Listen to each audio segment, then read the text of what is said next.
Well, the thing about a comic is that it is actually cinema. Cinema and the comics are exact contemporaries.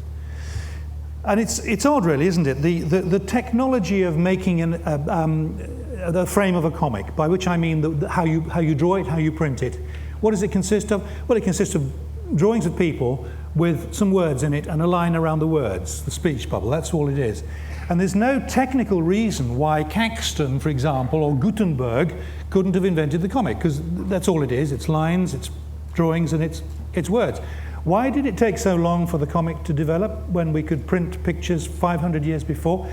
I think it's because of the cinema. And if you look at the early comics, the first ones that came into existence at the very end of the 19th century, beginning of the 20th century, you see odd similarities to early film. Characteristic of early film is that the camera couldn't move, it was too heavy. The camera stayed still, and people came on in front of the camera, did a bit of acting, something funny, slept on a banana skin, killed one another or something, and then went off again. The camera didn't move. They didn't think of close-ups and rapid cuts until 20 years afterwards with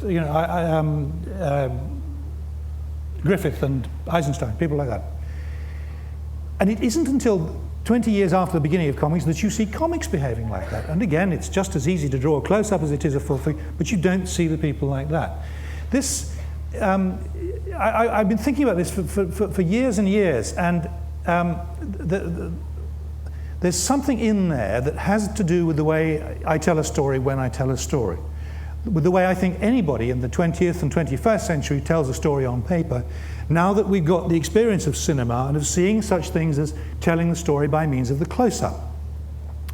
In the novel, you can have the close-up as well.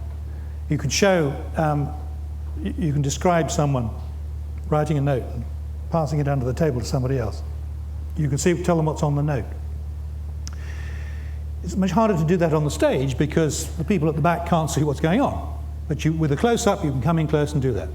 So storytelling is partly to do, for me, thinking about storytelling, is partly to do with the question of where the camera is, how close we go when we see what there is to be seen.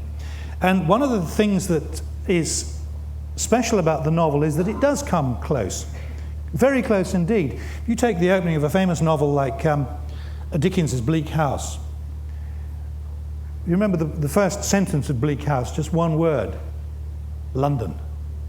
And then follows a page and a half in the present tense, which is the appropriate tense for stage directions, which is in fact a shooting script. He describes the panorama of London on this foggy day, and then he comes in very, very close and describes the fog pinching the toes of the little apprentice boy on the deck of the collier that's, and the fog settling in the bowl of the skipper's pipe. Real close-ups like that, and then comes out again. The novel can do this sort of cinematic going backwards and forwards thing in the way that the stage can't, and in the way that the cinema didn't to begin with because they didn't have the technology, and in a way I don't think the fairy tale does. We haven't got on to the fairy tale yet, but I think the fairy tale does not work by means of close-ups.